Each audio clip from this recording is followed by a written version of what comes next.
বাংলাদেশের চিত্র পাল্টে যাবে ইনশাআল্লাহ। সে নির্বাচন সেই ফলাফল বার্তা দেবে যে এরা কোনো চাঁদাবাজি করে না এবং কোনো চাঁদাবাজি বরদাস্ত করে না।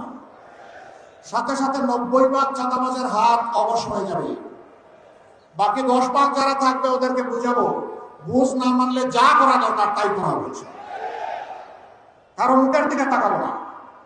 চাঁদাবাজ কার বাবা, কার ভাই, কার সন্তান, চেহারা দেখে চাঁদাবাজের সাথে সেদিন আচরণ করা হবে না।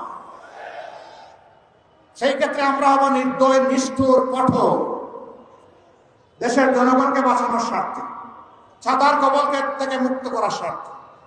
মুসিবতে পড়েছি, আমি রাজনীতি করব, আমি চাঁদাবাজিও করব, কিন্তু আমাকে চাঁদাবাজ বলবেন না, এটা কোন কথা? তাইলে আপনি চাঁদাবাজি ছেড়ে দেন, আপনাকে কেউ চাঁদাবাজ বলবে না। আপনি যখন চাঁদাবাজি করবেন তখন এই কথা আপনাকে শুনতে হবে যে আপনি একজন চাঁদাবাজ। আলামত ভালো নয়, চতুর্দিকে বিভিন্ন মন্দ আলামত ফুটে উঠছে। মা বোনদের গায়ে হাত দেওয়া হচ্ছে, হামলা করে মানুষ খুন করা হচ্ছে, অফিস পুড়িয়ে দেওয়া হচ্ছে, জায়গায় জায়গায় বাধা দেওয়া হচ্ছে, গায়ে পাড়া দিয়ে ঝগড়া বাঁধানোর চেষ্টা করা হচ্ছে। আমাদের সহকর্মীদের গায়ে হাত দিচ্ছেন, তাদের প্রতি অনুরোধ, ভাই এখন তো ভরা মাঘ মাস, শীত একটু কম হলেও এখনো যদি মাথা গরম হয়ে যায়, চৈত্র মাসে কি করবেন?